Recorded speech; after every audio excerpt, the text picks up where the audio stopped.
Shabbat Shalom, amados hermanos, damos gracias a nuestro buen Dios en este precioso día de Shabbat por el privilegio que nos da de ser sus hijos y de tener el privilegio tan grande también de tomar su palabra para seguir estudiando su bendita Torah, que contiene el propósito del Eterno, contiene su plan de vida para el hombre, contiene el camino perfecto para llegar al reino, que contiene la bendición especial para el hombre en su diario vivir sobre la tierra de los vivientes.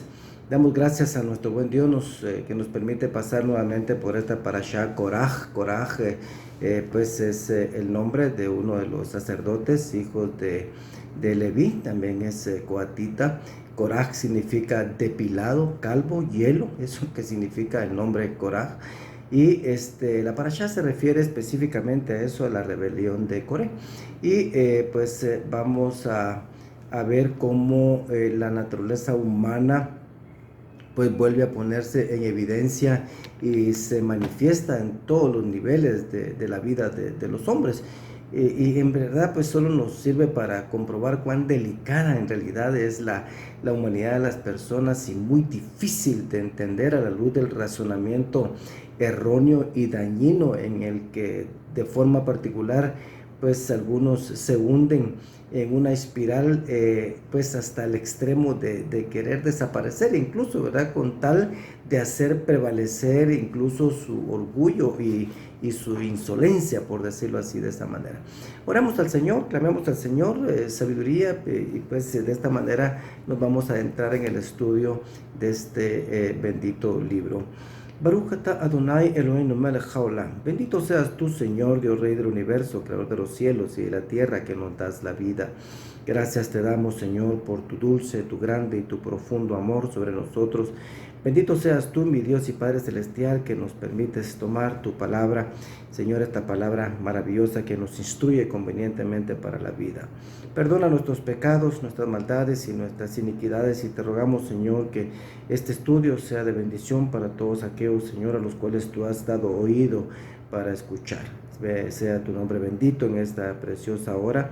Te rogamos que tu Santo Espíritu tome control, mi Señor, para que las cosas que digamos sean, Señor, de beneficio, mi Dios, para nuestras almas, pero principalmente para gloria de tu nombre. Gracias, Señor, por tu grande paciencia para con nosotros, tu amor infinito, Señor, manifiesto en todos los días de nuestra existencia.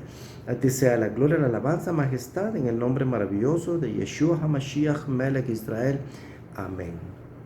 Así que qué bendición, amados hermanos, esta parashá marca un suceso trágico sin precedentes y a un nivel cual nadie imaginaría, pero sucedió, ¿verdad? Y lo más triste es que sigue sucediendo también en nuestros días, y de esta manera nosotros podemos entender también, como hemos dicho siempre, hemos recalcado, ¿verdad?, de que todo lo que está escrito acá es para nuestra enseñanza. Así que la parashá desarrolla, como les dije, la rebelión de Coré y la forma de cómo pues él también arrastra a otras personas en este movimiento, y pues empieza en el capítulo número 16 del libro de Bamidbar. Dice: y se rebeló Coré, hijo de Izar, hijo de Coat, hijo de Leví, con Datán y Abiram, hijo de Eliab, y On, hijo de Pelet, hijo de Rubén.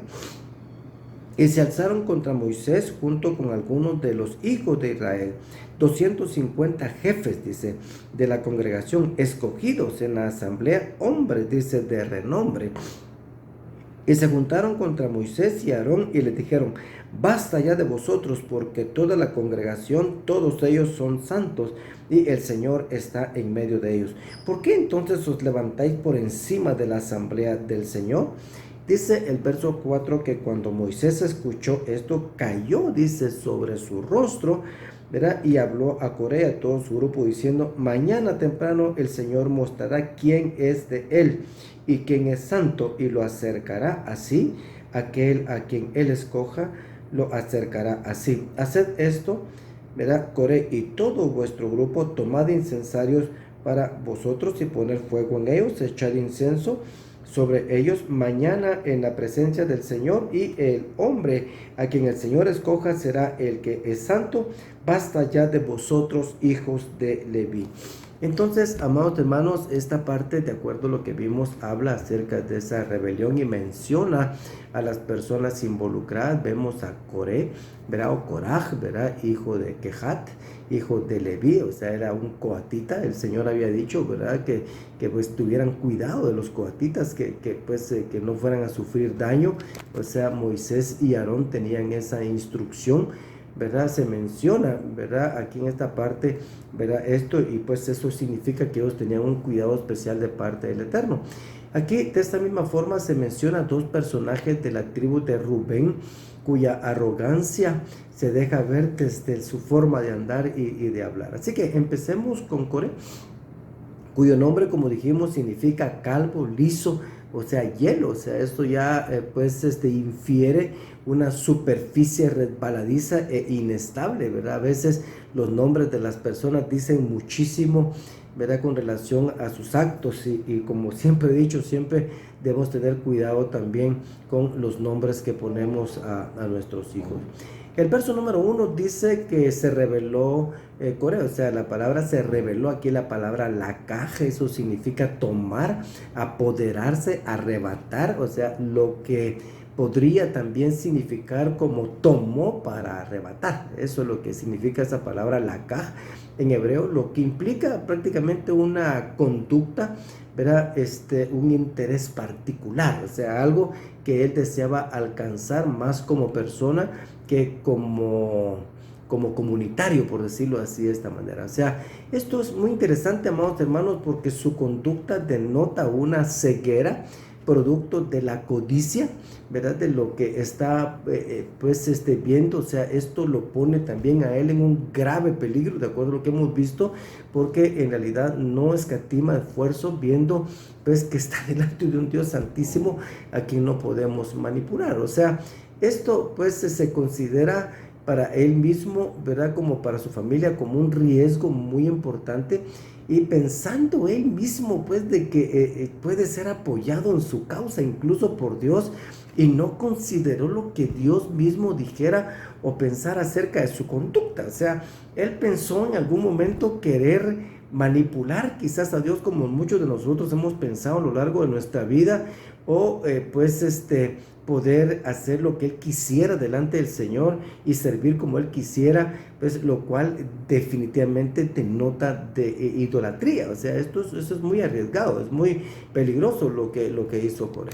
Si desarrollamos el escenario, vemos a un Coré, ¿verdad?, que cabildea y convence a personas que manifiestan una conducta muy parecida a la suya. En realidad, pues esto no empezó en ese momentito. O sea, no creo que haya sido algo que de repente surgió, sino que eso fue algo que fue creciendo en su pensamiento, bajó a su corazón, y su corazón bajó a su cerebro nuevamente y a su boca, y provoca, ¿verdad?, el hablar tal vez con muchas personas, porque habían 250 gentes con él, lo cual pues manifiesta un trabajo previo antes de que se diera esta parte. Así que ellos se alzaron contra Moisés, de acuerdo a lo que dice acá la escritura.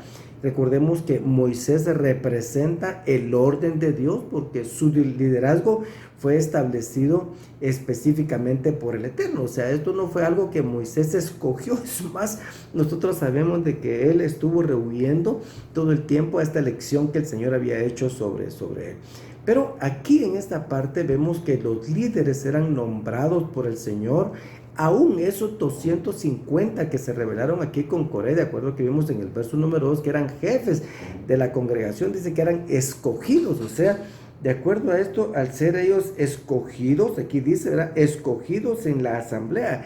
¿Quién los escogió? Los escogió el Señor. Los escogidos eran los llamados. Significa entonces que tenían una posición privilegiada de parte del Eterno mismo. O sea, ¿qué más podían ellos buscar si tenían la elección del Eterno para lo que ellos hacían? Así que la rebelión iba orientada a quitar el sacerdocio a Aarón o a tener los mismos derechos sacerdotales que él. Miren lo que dice el verso número 10. Y que se te ha acercado a ti, Coré, dice, y a todos tus hermanos, hijos de Leví contigo. Y pretendéis también el sacerdocio.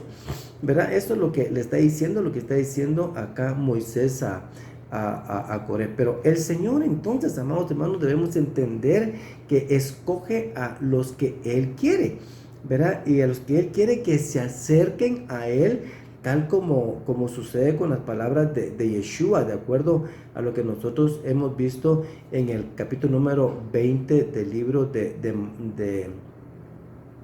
Mateo, ¿verdad? En los versos de 20 a 23, cuando los... alguien hace una petición específica, ¿verdad? Para él. Y dice entonces el capítulo número 20, versos 20 a 23 del Evangelio de Mateo. Entonces se le acercó la madre de los hijos de Zebedeo con sus hijos, dice, postrándose ante él y pidiéndole algo. Y él le dijo, ¿qué quieres? Y ella le dijo, ordena, dice, imagínense ustedes, que en tu reino se sienten estos dos hijos míos, el uno a tu derecha y el otro a la izquierda.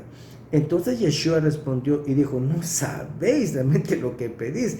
¿Podéis beber del vaso que yo he de beber y ser bautizados con el bautismo con que yo soy bautizado? Ellos respondieron, sí, podemos.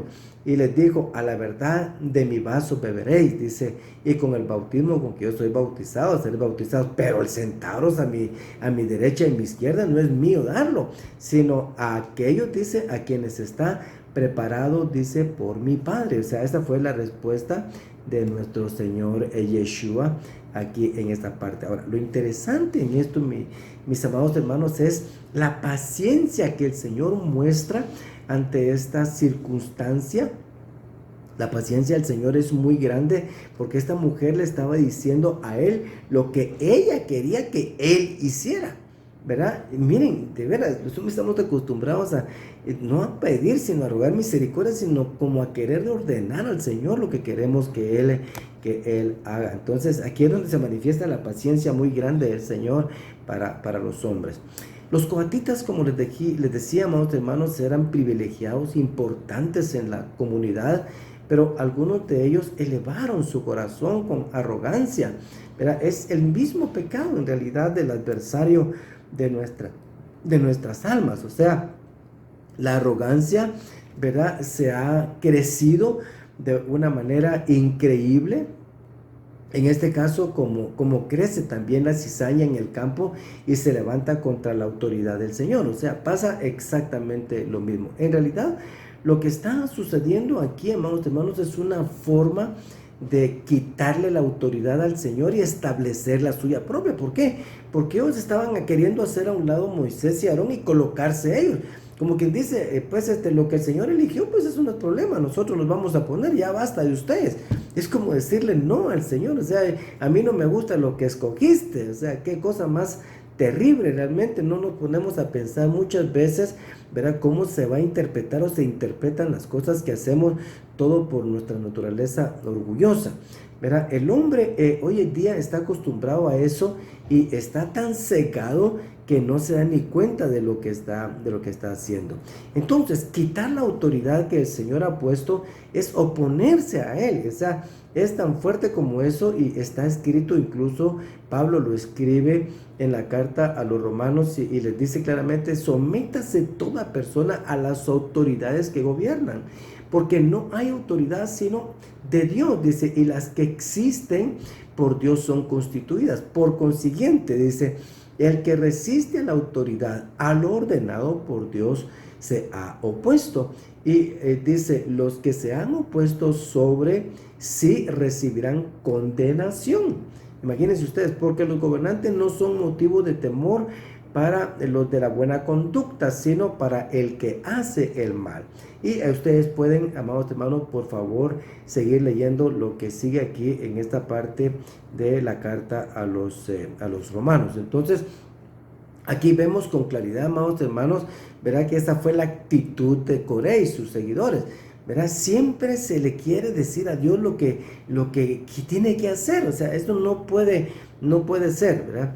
Daniel tiene una actitud diferente, si ustedes se recuerdan, ante el gobierno y la majestad, ¿verdad?, del Eterno, y el someterse y sumergirse bajo la bondad y la gracia, ¿verdad?, que recibe del Señor, del Altísimo, ¿verdad?, que habita pues en las alturas, ¿verdad?, y que le reveló al final, ¿verdad?, en esta parte el sueño de Nabucodonosor, tal como lo podemos ver en el libro de Daniel, capítulo número 2, versos 19 al 24 y el verso 28.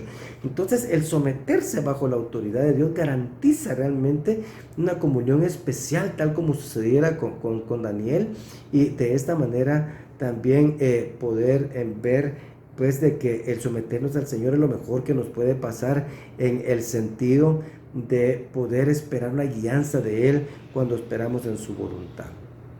Entonces aquí pues hay muchas referencias, pero parte de esto está la Haftarah en el primer libro de Samuel, capítulo número 11, 14 al capítulo 12, verso 22, y habla de algo muy parecido con relación a Samuel.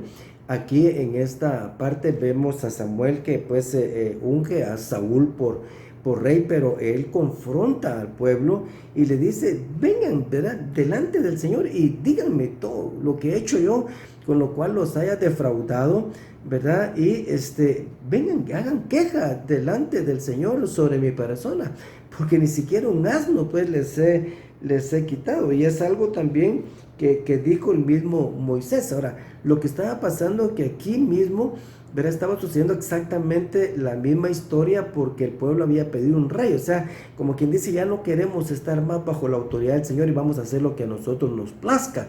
Y ahí es como surge también el rey, el primer rey de Israel, o sea, este es Saúl. Según los exégetas, amados hermanos, la relación entre la parashá, ¿verdad?, y la Haftarah en 1 Samuel, el primer libro de Samuel, radica en la frase pronunciada por Moisés. Dice: se enfureció mucho Moisés y dijo a Adonai. ¿Verdad? Esto es muy similar también a la pronunciación dada por el profeta Samuel, ¿verdad?, en el capítulo número 12, versos 1 al 3. ¿Verdad? Dice: dijo Samuel a todo Israel: heme aquí, testifican contra mí frente a Adonai, dice, y frente a su ungido, el buey de quien he tomado, ¿verdad? Y entonces él los confronta. Así de esa manera, cabe recalcar entonces también que la relación de esta Haftarah en el primer libro de Samuel era, ¿verdad?,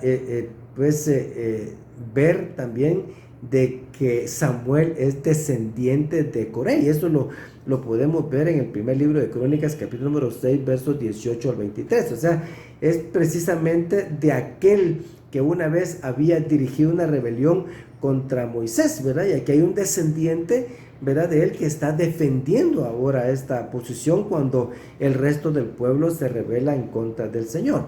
Evidentemente, amados hermanos, al quitar de su posición a Samuel como juez, como designado del Señor, y haber puesto un rey en Israel, es como haber quitado al Señor de su trono como cabeza de gobierno en Israel, ¿verdad? Y pues dársela a los hombres, que es lo que estaba sucediendo también en los tiempos de Moshe. Entonces, en principio, Coré no dice, pues, otra cosa, como quien dice: yo quiero servir, quiero el sacerdocio, quiero esto. O sea, él quería servir al Señor a su manera, o sea, conforme a lo que él quisiera, y como quien dice, el Señor lo tiene que aceptar así. O sea, eso no puede ser. O sea, perdemos la magnitud delante de quién estamos y a quién nos estamos refiriendo, ¿verdad? Y este es al Dios Todopoderoso. En el primer libro de Samuel, capítulo número 12, verso 17, se habla también de juicio como consecuencia de que el pueblo decidió más tener un rey, ¿verdad?, que sujetarse al Señor, a quien verdaderamente habían abandonado, ¿verdad? Y el mismo concepto era para Coré. O sea, porque si él hubiera respetado la voluntad de Dios, el orden divino con relación a lo que se había establecido, él no se hubiera levantado, ¿verdad? Y al final su deseo también seguía siendo humano y no divino, porque el Señor no le había elegido a él, ¿verdad?, para esa posición, ¿verdad?, dentro de toda la casa de él. O sea, esto prácticamente hubiera generado un carácter ¿verdad?, de sumisión, pero por el contrario, lo que manifiesta es un carácter carnal y no espiritual de parte de Coré. Así que la lluvia, ¿verdad?, que se pide cae en ese tiempo también acá de lo que vemos de la Háftara, ¿verdad? Es esa lluvia que cae, que pide aquí Samuel también en esta parte, es considerada como un juicio, ¿verdad? Es para recordar que en esa época del año no llueve en realidad en Israel, por lo que la cosecha pues se puede levantar con bendición, pero si la cosecha recibe lluvia, ¿verdad?, sabemos que el fruto se pudre porque se nace, ¿verdad?, estando ahí pues bajo el agua, y ya no se puede aprovechar. Y esto fue lo que pasó en ese tiempo. La lluvia entonces sigue siendo y es una bendición a su tiempo, tal como nos lo dice la Torá, y en la proporción adecuada. Pero también hay dos referencias en los escritos apostólicos en los cuales quisiera referirme, ¿verdad? Uno es en Juan capítulo número 9, versos del 1 al 17, y es el momento también en el que Pilato tiene a Yeshua frente a él. Y entonces dice, Pilato pues tomó entonces a Yeshua y lo azotó. Imagínense ustedes. Y los soldados tejieron una corona de espinas, lo pusieron sobre su cabeza y le vistieron, dice, con un manto de púrpura, y acercándose a él decían, salve, rey de los judíos, y le daban bofetadas. Pilato salió otra vez, ¿verdad?, y les dijo, mirad, os lo traigo fuera para que sepáis que no encuentro ningún delito en él. Yeshua entonces salió fuera llevando la corona de espinas y el manto de púrpura. Imagínense ustedes, es exactamente lo mismo, ¿verdad? Tienen al Rey de Reyes y Señor de Señores en una condición humillante, ¿verdad?, en la que ellos mismos como hombres han llegado a la culminación o al colmo, por decirlo así de esta manera, de su desobediencia. Dice, fue llevado fuera, ¿verdad?, con un manto de púrpura. Pilato les dijo, he aquí, dice el hombre. Entonces, cuando le vieron los principales sacerdotes y alguaciles, todos sabemos, ¿verdad?, de que había una corrupción terrible entre los mismos sacerdotes de ese tiempo y los alguaciles también, ¿verdad? O sea, es algo pues que podemos ver. Gritaron diciendo, crucifícale, crucifícale. Pilato les dijo, tomadle vosotros y crucificadle, porque yo no encuentro ningún delito en él. Entonces, aquí vemos el desenlace en toda esta parte. Pero entonces, estando en el tribunal, ¿verdad?, lo llama, y Yeshua pues tiene esa parte pues interesante, en la que le deja ver a Pilato, ¿verdad?, quién es él. Entonces aquí él mismo teme, ¿verdad?, en esta parte, y como resultado de esto, dice, Pilato procuraba soltarle, pero los judíos decían, si sueltas a este hombre, dice dice, no eres amigo del César. Entonces ahí viene otra vez la carnalidad en todo esto, conservar su posición, el orgullo, lo que él era, que en lugar de soltar al gran rey, entonces lo que hace es, bueno, crucifíquenlo. Entonces ahí es donde puede más la carnalidad que el sujetarse a la voluntad del Señor. Entonces, amados hermanos, está también la referencia de Mateo capítulo número 26, versos 13 al 24. Esto es bien interesante porque es el momento en el que Judas también decide entregar al Señor. ¿Verdad? Venimos viendo entonces esta parte desde el momento en que el Señor Yeshua había sido ungido, ¿verdad? Y entonces pues esto había sido previo a su sacrificio. Entonces la última parte de eso dice, verso 13, en verdad os digo, donde quiera que este evangelio se predique en el mundo entero, se hablará también de lo que ésta ha hecho en memoria suya. Aquella mujer que ustedes recuerdan, también hemos hablado de eso, que derramó, ¿verdad?, el nardo puro, ¿verdad?, ante sus pies, y se lo secó, dice, con sus cabellos, se lo enjugó con sus lágrimas y sus cabellos. Entonces viene lo que dice. Entonces aquí entra en acción Judas en esta parte. Entonces uno de los 12, llamado Judas Iscariote, fue a los principales sacerdotes y dijo, dice, oigan esto, ¿qué estáis dispuestos a darme para que yo os lo entregue? Y ellos, dice, le pesaron 30 piezas de plata, y desde entonces buscaba una oportunidad para entregarle. El primer día de la fiesta de los panes sin levadura se acercaron los discípulos a Yeshua diciendo, ¿dónde quieres que hagamos la Pascua? Y entonces vemos nosotros esta narrativa que se encuentra acá. El verso 20 dice, al atardecer estaba él sentado a la mesa con los 12 discípulos y mientras comían, él dijo, en verdad os digo que uno de vosotros me entregará. Y ellos profundamente entristecidos comenzaron a decirse el uno al otro, ¿acaso seré yo, Señor? Respondiendo, él dijo, el que metió la mano conmigo en el plato, dice, ese me entregará. El Hijo del Hombre se va, según está escrito de él. Pero hay del hombre por quien el Hijo del Hombre es entregado. Mejor le fuese a ese hombre no haber nacido. Entonces, hermanos, ¿qué tenemos aquí en esta referencia que el Señor Yeshua nos está dando? Entonces, aquí tenemos a un Judas Iscariote que entrega al Señor. O sea, él está entregando al Señor, está traicionando al Señor. O sea, si nos damos cuenta, es siempre menospreciando la autoridad, menospreciando lo que el Señor es. Esto muestra una total falta de fe, ¿verdad? Y una falta de agradecimiento al Señor que lo había escogido. Judas había visto absolutamente todas las señales que el Señor Yeshua había hecho, ¿verdad? Pero entonces miren cómo él viene y pregunta a los sacerdotes, ¿qué me darán por entregárselos? ¿Qué me darán? ¿Verdad? O sea, esto solo muestra que le interesaban las cosas de este mundo. ¿Qué me darán? ¿Verdad? Era algo material completamente, iba sobre el materialismo, no importando el costo de ello. ¿Por qué? Porque él en algún momento había tenido y había comprobado que Yeshua era el Mesías, ahora el Dios viviente y el Hijo del Dios viviente. Entonces él sabía a quién estaba entregando y era muy importante a quienes lo estaba ofreciendo.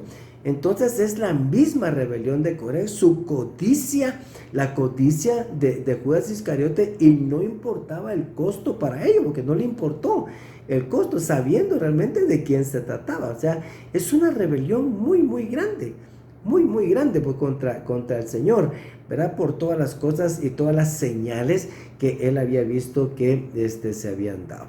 Si retornamos entonces al libro de Bamidbar, en el capítulo número 16, en el verso 12 dice, entonces Moisés mandó llamar a Datán y a Abiram, hijos de Eliab, pero ellos dijeron, no iremos. O sea, la respuesta de ellos fue con arrogancia, también negativos en todo esto. Miren, después de que atizaron las brasas, de que movieron toda la rebelión, ¿verdad? El fuego, ahora se alejan, o sea, para, ¿verdad?, no salir quemados del fuego sin importarles lo que les suceda a los demás. O sea, ellos allá, ¿verdad? Y nosotros acá, cuando él los mandó a llamar, ¿verdad?, para confrontarlos. Miren, interesante esta conducta, hermano, porque hay personas que solo nos comprometen y muchas veces sabemos nosotros que son capaces de ello, ¿verdad? Y aún así también persistimos en acercarnos a ese tipo de personas, pero solo eso nos puede ocasionar heridas en la vida, ¿verdad? El hecho de acercarnos a ellos y de estar con gente que en verdad nos puede comprometer. El verso 13 dice, no es suficiente que nos hayas sacado de una tierra que emana leche y miel para que muramos en el desierto, sino que también quieres enseñorearte sobre nosotros. Y esa fue la respuesta que dio también Datán y Abiram. Ahora, esta parte que estamos viendo acá, amados hermanos, contiene una declaración muy seria, ¿verdad? Que solamente refleja la calidad de su tesoro. Miren, evidentemente lo que dicen es falso. Nosotros sabemos que Egipto nunca fue, ni es, ni será una tierra que emana leche y miel, jamás, ¿verdad? O sea, que están menospreciando la tierra deseable, o sea, la tierra de Israel, por la tierra de Egipto, y eso no puede ser, ¿verdad? Pero ahí les digo, aquí está la calidad de su tesoro. ¿Por qué? Porque así como el mundo no puede ser la fuente de nuestro tesoro, esta declaración de ellos muestra que su mundo corrupto, ¿verdad?, que no es compatible con la tierra deseable de Israel, ¿verdad?, porque sus inmundicias ¿verdad? Son su leche y su miel. O sea, las inmundicias del mundo son su leche y su miel. Imagínense ustedes, no se han deleitado de verdad en la leche y la miel de la tierra deseable de Israel y de la tierra maravillosa que el Señor ha ofrecido también para los postreros días. A pesar, amados hermanos, de la maldad manifiesta en todo esto, Moshe lo que quiere hacer es centrar en razón a Coré y a sus seguidores.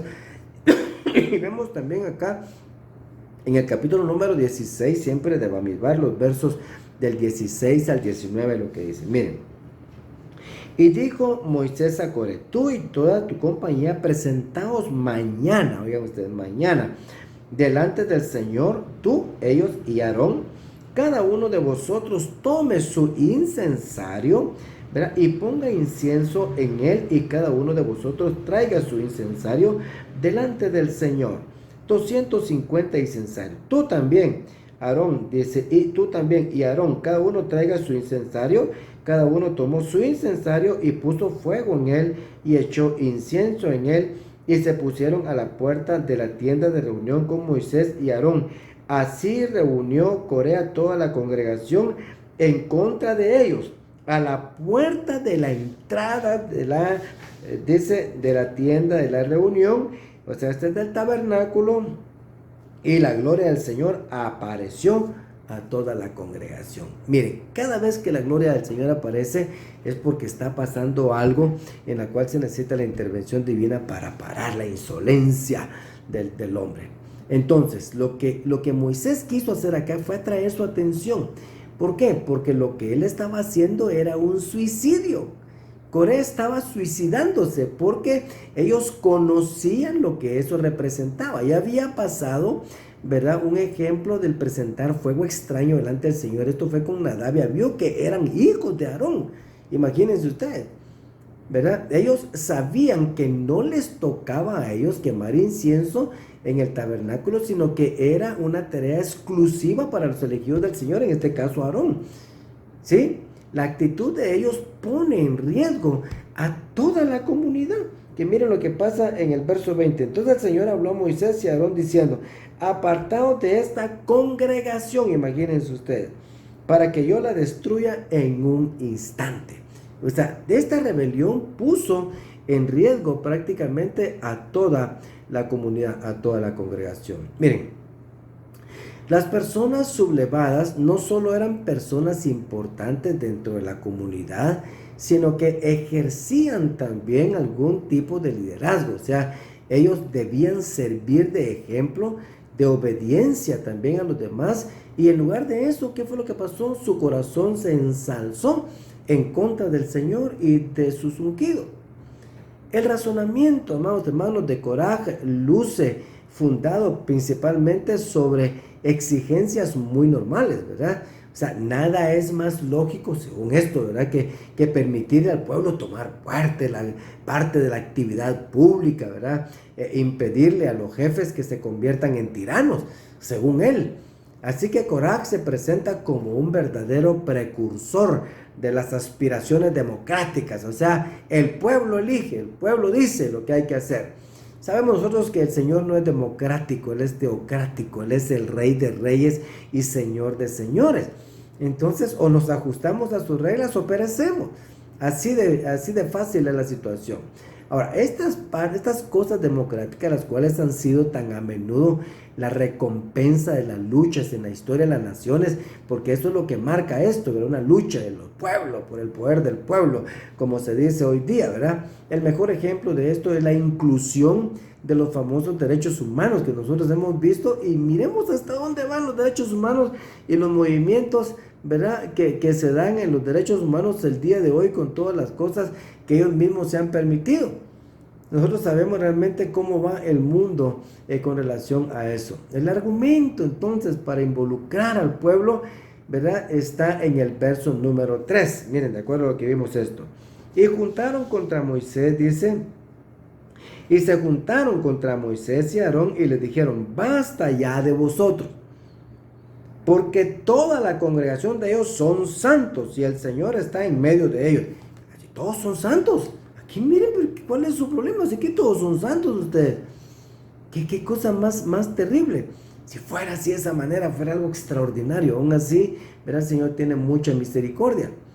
El primer problema en esto, amados hermanos, es que Dios entonces no es democrático, Él es teocrático. Ha dado su ley, ha dado su Torah, sus normas para el que quiera vivir en su reino, que viva conforme a lo que el Señor ha establecido. Dios quiere habitar en un mundo creado por Él y no en un mundo creado por el hombre, imaginado por el hombre. O sea, mi mundo personal, el mundo del hombre es contrario al orden de Dios. ¿Por qué? Porque deja a Dios fuera. Y eso es lo que pasa, o quiere quitarle la autoridad al Señor, ¿verdad? En el mundo que Él ha creado. O sea, eso no puede ser. En este sentido, debemos aprender que nuestros planes y nuestros objetivos muchas veces no concuerdan con el pensamiento del Eterno, pero a menudo entonces el hombre establece sus caminos a través de sus propios pensamientos y se llega a convencer de ellos, embotado su corazón, y cree que lo que está haciendo es la voluntad de Dios, porque su corazón lo engaña, ¿verdad? O sea, que ellos hagan una cosa en particular al respecto de Dios, Dios manifiesta eso, que es lo que pasa. Miremos acá en el libro del profeta Isaías, capítulo número 55.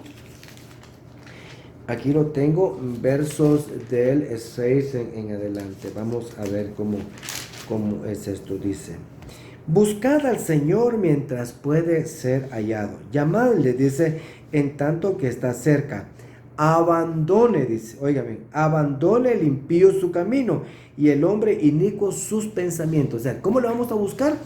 Sacando toda cosa mala, ¿verdad? De nuestro pensamiento, de nuestros caminos, ¿verdad? Y volviéndonos al Señor, o sea, no oponiéndonos al Señor, no queriendo hacer nuestra voluntad. Abandone sus caminos, dice, y vuélvase al Señor, y dice que tendrá de él compasión. Dice, el Dios nuestro tendrá compasión, que será amplio, dice, en perdonar. Ahora dice, porque mis pensamientos no son vuestros pensamientos, ni vuestros caminos mis caminos, declara el Señor. Claro, los caminos, los pensamientos del Señor están declarados en su Santa Torah, en sus mandamientos. Entonces, eso es lo que nosotros debemos de buscar. Entonces, amados hermanos, Dios llama y escoge a quien Él quiere. Y tiene misericordia de quien Él quiere tener misericordia, tal como lo dice también Pablo en el libro a los Romanos, capítulo número 9, ¿verdad? Entonces esto es muy interesante, es capítulo número 9, versos 14 al 19, que también es una referencia a lo que dice Éxodo 33, 19. Cuando el Señor muestra toda su bondad a Moisés y cuando lo eligió, mire, tendré misericordia de quien tenga misericordia. Él es Dios, Él es el creador y puede hacer todas estas cosas como a Él le plazca. Coraj, entonces, aún estando muy cercano al Señor, no le bastó lo que tenía, sino que se llenó de celos, de codicia, de orgullo, la arrogancia de su corazón, y eso lo comprometió delante del Señor, lo arrastró y arrastró a otros con él, ¿verdad? Que se dejaron seducir del mismo espíritu, ya que su revuelta iba orientada, ¿verdad?, al sacerdocio que ejercía Aarón y al liderazgo de Moisés, a quienes Dios mismo había escogido. Entonces, el procedimiento utilizado por Coré fue el de elogiar los instintos primitivos de la masa, ¿verdad? Todos son santos, ¿verdad? Pero él estaba escondiendo detrás de esto, ¿verdad?, sus verdaderos motivos, o sea, bajo pretextos falaces. Los verdaderos motivos de su corazón no habían sido revelados, o sea, los celos, la envidia. Al final, las migajas que le quedan en la boca, ¿verdad?, lo delatan también, tal como dice Proverbios capítulo número 7, versos del 1 al 25, y limpiándose la boca, dice, yo no he hecho nada, ¿verdad? Y también lo pueden ver en Proverbios capítulo número 30, versos 18 al 23. Ahora, ¿quién nos seduce para levantarnos en contra del Señor? Pues el mismo que se levantó contra él, de acuerdo a lo que dice Isaías capítulo número 14, versos 12 al 15. El lucero de la mañana, dice, o sea, este es Gelel, ¿verdad? O sea, Gelel es el reluciente, que también es el mismo que está en Ezequiel 28, 12 al 17, ¿Verdad? Es muy interesante notar, ¿verdad? Que menciona aquí en esta parte, en Ezequiel 28, 12 al 17, menciona 9 de las 12 piedras, ¿verdad? Que están en el pectoral del sacerdote. Entonces, esto pues lo pueden ver ustedes ahí. 9 de las 12 piedras que tenía el sumo sacerdote aquí en su pecho, en el efod, ¿verdad? Su ahora aparente hermosura aún sigue seduciendo entonces a las personas para hacerlas cerrar en contra del Señor. O sea, es lo mismo. O sea, el enemigo es el que sigue seduciendo al hombre para que se rebele contra el Señor. Es interesante entonces que al hablar de la descendencia de Coré, ¿verdad? Que se queda también hasta Leví y no llega hasta Jacob cuando da esta parte, ¿verdad? En el orden de la genealogía también, pues se puede mencionar porque fue la solicitud que hizo el mismo Jacob cuando dio la bendición en el capítulo número 49 de Génesis, versos 5 al 6, dice, Simeón y Leví, dice, son armas, dice, instrumentos de violencia. En su consejo no entre, dice mi alma. A su asamblea, dice, no se una mi gloria. Imagínense ustedes, ¿verdad? Desde antes, yo no sé, a veces dice uno, estas cosas que se escribieron antes, que sucedieron mucho tiempo después, que le dan lógica a las cosas que se escribieron anteriormente que iban a suceder. Porque en su ira mataron hombres y en su obstinación, dice, descarataron bueyes. O sea, hicieron entonces su voluntad. Entonces, amados hermanos, viendo todo este contexto, debemos estar atentos, ¿verdad? Para que esto llame nuestra atención y cualquier cosa que toque a nuestra puerta, ¿verdad? Que pueda estar seduciendo nuestro corazón para la iniquidad y la maldad, pues nosotros debemos desecharla, porque la rebelión era contra el Señor, y cualquier rebelión que se intente, ¿verdad? De esta manera también es contra el Señor, ¿sí? Y entonces mantenerse alejado. Es importante también leer las escrituras y saber, ¿verdad?, a quiénes estamos oyendo, porque a veces se escuchan unos mensajes por algunos líderes religiosos que yo no sé si entienden de verdad lo que están hablando o lo hacen ya con hecho pensado para confundir al pueblo y que de esta manera pues el pueblo no sea tan obediente al Señor. ¿Por qué? Porque el enemigo de nuestras almas es muy astuto. Entonces, que no se desvanezca nuestro corazón, que el Señor nos libre, ¿verdad? Y nos creamos muy sabios nosotros. O sea, esto es interesante, amados hermanos, porque a veces, ¿verdad?, nos enseñoreamos de las ovejas, ¿verdad?, del liderazgo que tenemos y para aprovecharlo de esta manera para nuestro propio beneficio. Es muy importante entonces que los líderes entendamos de esta manera que hemos sido puestos para dirigir al pueblo hacia Él, hacia el Señor, ¿verdad? Para que engrandecer su reino. Ese es el trabajo del liderazgo, ¿verdad? En realidad somos talmidim, o sea, somos estudiantes de las escrituras de por vida, todos, ¿verdad? Aún, ¿verdad?, los líderes de las diferentes comunidades, ¿verdad? Y no creernos realmente que somos lo mejorcito. Pero hay que recordar, amados hermanos, que muy cerca de los líderes hay gente que también tiene el espíritu de Amalek y el espíritu de Coraj, donde el orgullo y la arrogancia de Datán y Abiram, ¿verdad?, que hicieron más difíciles las jornadas del pueblo en el desierto, ¿verdad?, permanecen, ¿verdad?, hasta el día de hoy para estar todo el tiempo metiendo cizaña dentro del liderazgo y dentro del pueblo para que siempre existan problemas. Miremos un par de ejemplos interesantes que nos da Pablo también acá en la segunda carta a Timoteo, y él habla acerca de esto, capítulo número 4, versos 13-14. Cuando vengas, dice, trae la capa que dejé en Troas con Carpo y los libros, dice, especialmente los pergaminos. Oigan eso. Alejandro el calderero me hizo mucho daño.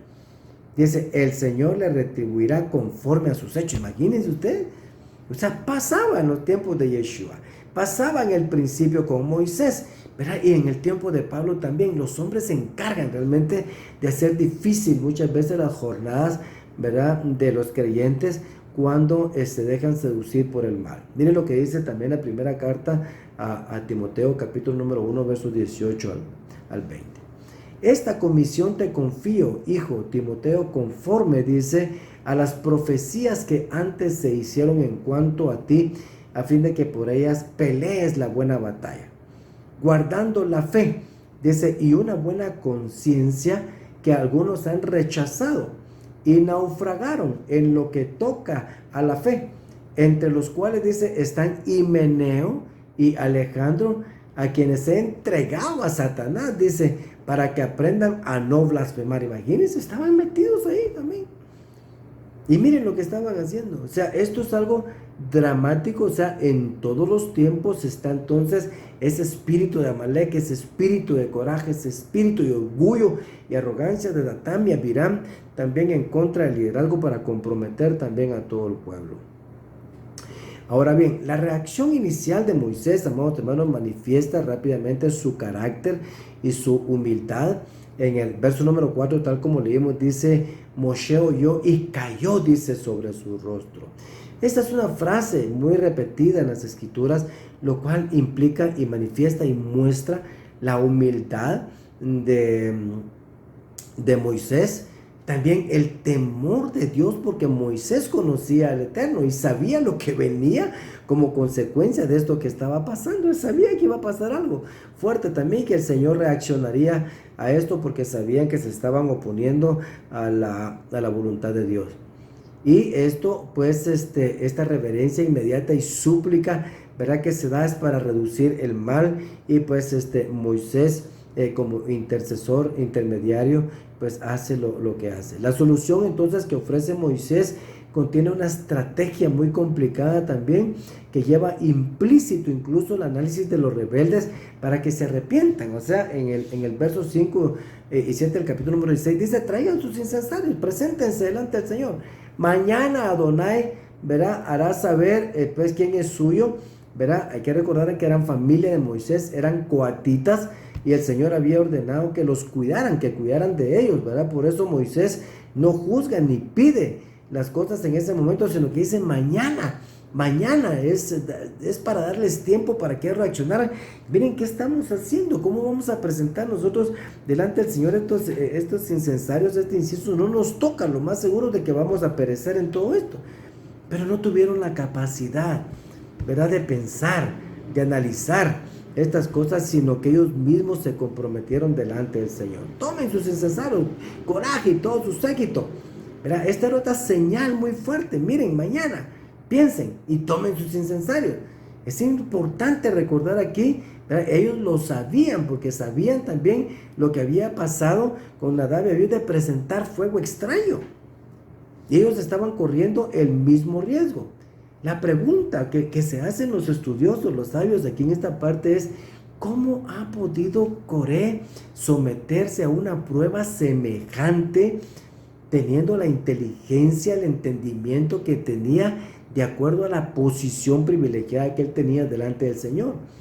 Él conocía los riesgos a los que estaba sometiendo, y aún así prosiguió. Sin embargo, el Eterno pues no permitió que sus hijos perecieran. Ya vimos incluso de que Samuel era pues descendiente también de Coré, y en Números capítulo número 26 versos 7 al 11 aparecen ellos otra vez, o sea, por los hijos de Coré. Entonces, para que se produzca un juicio sobre Coré, ¿verdad?, Moisés todavía le persuade, ¿verdad?, de acuerdo a lo que vemos acá. Y también aquí en esto vemos, ¿verdad?, de que ellos no hicieron caso. Vemos también la arrogancia y la inconformidad desafiante de Datán y Abiram, que no quisieron comparecer tampoco delante de Moisés. Ahora bien, los versos 20 al 26, de acuerdo a, vamos acá, dice del capítulo número 16, dice, entonces el Señor habló a Moisés y a Aarón diciendo, apartaos de entre esta congregación, porque yo les destruyo un momento. Pero ellos cayeron, dice, sobre sus rostros y dijeron, oh Dios, Dios de los espíritus de toda carne, dice, cuando un hombre peque, ¿te enojarás con toda la congregación? Oh Dios, Dios de los espíritus de toda carne. Suplicante Moisés le dice, Señor, tú conoces el corazón de este pueblo. Están hechos de carne, Señor, no son todos, y tú lo sabes, Señor. O sea, esta es una invocación a Dios, ¿verdad?, que conoce los pensamientos. Ahora, miren, cuando el Señor viene y decide destruir a la humanidad con el diluvio, dice, no contenderá mi espíritu. verá, con ellos todo el tiempo, porque el hombre es carne. ¿Qué está diciendo? Ese nefesh, o sea, esa carne, o sea, el hombre es inclinado a la carne, es inclinado a reaccionar conforme a los deseos de su carne. Esto es lo que está diciendo. Entonces, tú eres el espíritu de toda carne, Señor. O sea, el único que puede cambiar esto eres tú. Eso es lo que le está diciendo, Moisés, y sabes realmente lo difícil de esta carne y lo que estos hombres han hecho. El verso 27 es sorprendente. Aquí en esta parte dice: se retiraron pues de los alrededores de las tiendas de Coré, Datán y Abirán, y Datán y Abirán salieron y se pusieron, dice, a la puerta de sus tiendas, junto con sus mujeres, sus hijos y sus pequeños. Imagínense ustedes, hacía de una forma desafiante, parados o con temor. Yo no sé los niños, yo no sé ni cómo pudo haber sido esta parte ahí, pero qué cosa más tremenda. O sea, imaginarse este escenario es algo complicado. O sea, ver a nuestros hijos ahí, no tener temor, verá, que los hijos fueran castigados juntamente con ellos o muertos juntamente con ellos. Habían antecedentes de esto. Moisés no intercede por las mujeres y los niños, porque ellos habían aprendido también arrogancia. ¿Por qué? Porque la escuela del hogar, hermanos, es el lugar, verá, el santuario donde aprendemos todo. Contrario realmente al ejemplo de los hijos de José, cuando recuerdan ustedes que Efraín es elegido como el Señor, por el Señor como primogénito, Manasés realmente no se enoja por eso. No tenemos una discusión o no tenemos un odio de Manasés hacia Efraín por esta parte. Esto evidencia una educación especial, una enseñanza especial que José había dado a sus hijos. ¿Por qué? Porque él había sufrido el embate del odio, el rencor de sus hermanos para con él, su enemistad para con él. Interesante esta parte, verlo así, porque la escuela del hogar es algo donde se puede aprender mucho. ¿Y qué es lo que dice la escritura? Que descendieron vivos al abismo, un caso para aprender y a temer, porque esto es algo sobrenatural. Dice que lo que hubo fue un terremoto y la tierra se los tragó. Pero cómo fue, Dios lo sabe. Pero de que esto sucedió está registrado aquí convenientemente en las escrituras. Lo más triste fue lo que se produjo al otro día, ¿verdad? En los versos 41 a 50, miremos aquí esta parte. Esto es algo que siempre me conmueve también. Pero al día siguiente, o sea, esto no fue meses después, años después de que esto había pasado, que la tierra había abierto su boca y se había tragado a todos estos de esta manera. Dice, pero al día siguiente, toda la congregación de los hijos de Israel murmuró, dice, contra Moisés y Aarón, diciendo: vosotros sois los que habéis sido la causa de la muerte del pueblo del Señor. Sucedió, sin embargo, que cuando la congregación se había juntado contra Moisés y Aarón, se volvieron hacia la tienda de reunión, y aquí la nube la cubría y la gloria del Señor apareció, y Moisés y Aarón fueron al frente de la tienda de reunión, y el Señor habló a Moisés diciendo: apartaos de en medio de esta congregación para que yo los destruya en un instante. Entonces ellos cayeron, dice, sobre sus rostros.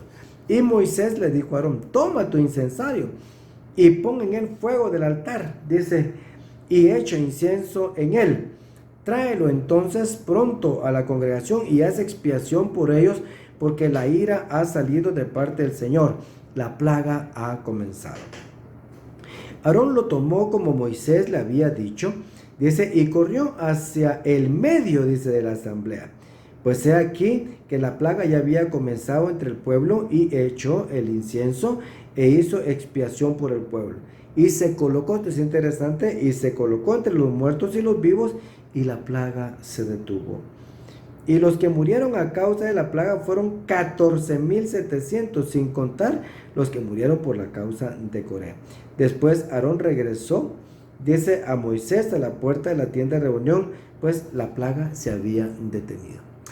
A veces el hombre es tan necio, ¿verdad?, que en su necedad pues va directo, ¿verdad?, hacia el camino de la muerte, ¿verdad? Actuamos muchas veces sin entendimiento, hermanos, y pecamos, y el pecado produce consecuencias muy serias. Aquí se manifiesta nuevamente la murmuración, ¿verdad? La frecuencia de este acto es para poner atención, ya que parece algo común dentro del hombre, o sea, no se da cuenta de lo complicado que es. Le dicen, vosotros sois la causa, y dice, de la muerte de este pueblo. Los acusan directamente de eso, ¿verdad? No lo quieren entender, que viven en una constante amenaza de suicidio cada vez que tienen una rebelión de este tipo, de murmurar contra el Señor. La causa no estaba en Moisés. El problema está, ¿verdad? El problema está en ellos. El problema no está en el Eterno, sino en la necedad del hombre que, viendo las maravillas, no tiene entendimiento. La causa de la muerte de los de Corá fue a su arrogancia, su codicia, su envidia. Y aquí la muerte de estos 14,000, ¿verdad? 700, creo que dijimos, también es la rebelión. Es la rebelión. Esto me lleva a recordar también lo que dice Apocalipsis capítulo número 9, versos 19 al 21, que dice que sufriendo la destrucción por el pecado y la necedad no se arrepienten, o sea, no se arrepintieron. Imagínense ustedes, aún así, o sea, esta carne es muy comprometedora, amados hermanos, y debemos tener cuidado con eso. Cuando se produce la destrucción por el fuego, lo que físicamente se hace es hacer un corredor para que el fuego no llegue a los demás. Eso fue lo que hizo Aarón. Se puso en medio entre los vivos y los muertos, la separación de esos. Entonces cesó, dice la plaga. Hermanos, pongamos atención a la palabra del Señor en todo esto. Miren, en una vez estuve en un incendio tratando de apagarlo, ¿verdad? Cuando se quemaba una parte de un bosque. Y yo recuerdo que estaba tratando de echarle pues agua a la parte del fuego, que se apagara donde ya se había quemado todo y había brasas, ¿verdad? Para que ya no corriera. Entonces viene un bombero que conoce bien las estrategias de todo esto y me dice, mire, ya no hay que gastar agua allí porque esto ya se quemó. Ya no está, ya no sirve, o sea, esto ya no se puede recuperar. Cuidemos todavía lo que está vivo, mojemos lo que está vivo para que resista el fuego, echémosle agua.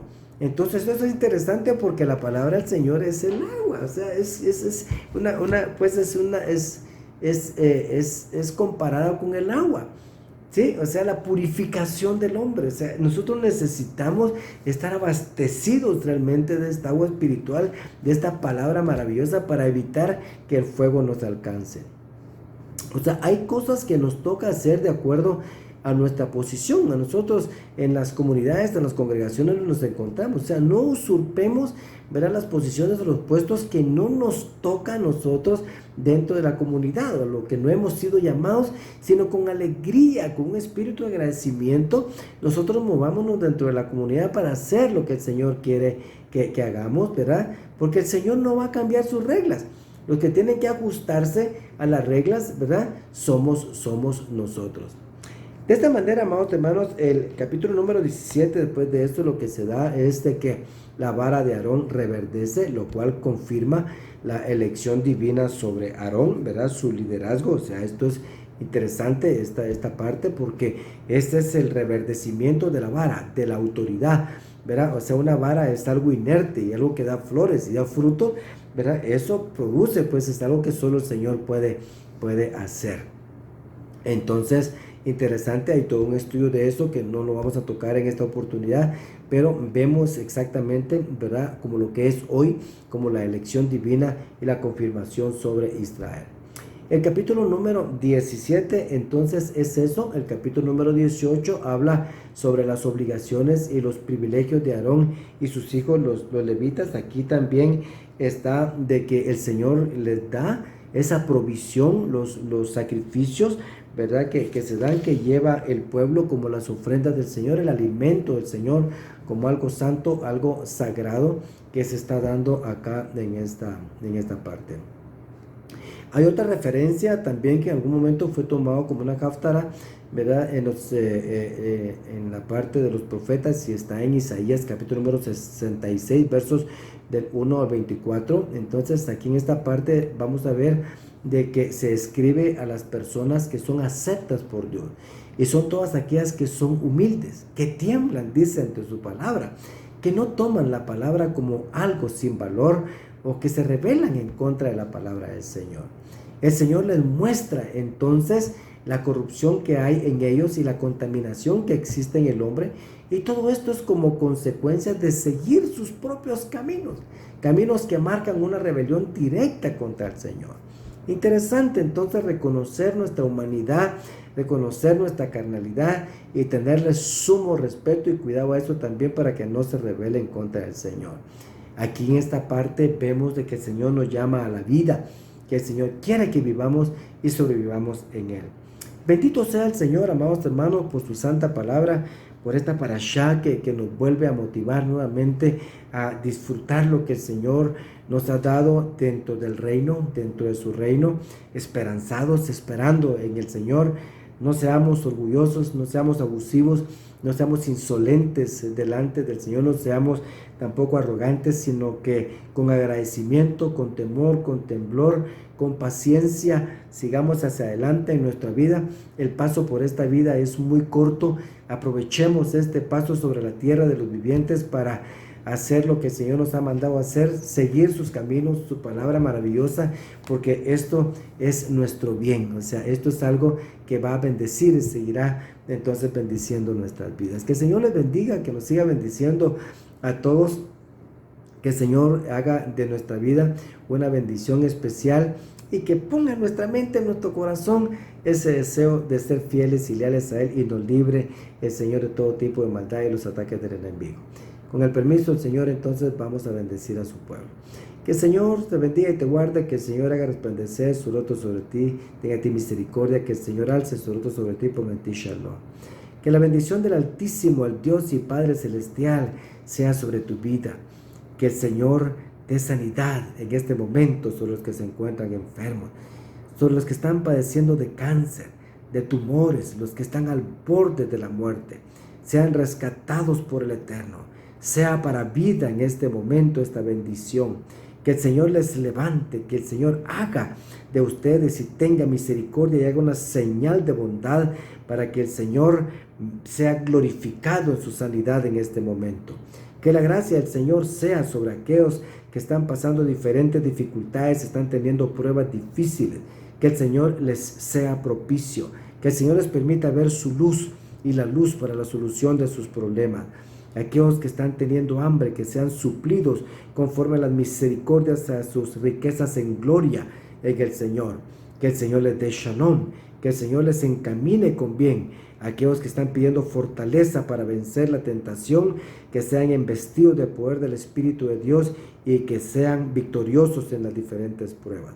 Que la gracia del Altísimo sea sobre cada uno de ustedes. Que el Señor les bendiga desde Sión y les permita ver el bien de Jerusalén en su día. Los bendigo en el nombre que es sobre todo nombre, en el nombre de Yeshua Mashiach Melech Israel. Amén. Shabbat Shalom, amados hermanos, que la gracia del Altísimo, el Dios y Padre Celestial, sea sobre cada uno de ustedes y sobre nosotros. Amén.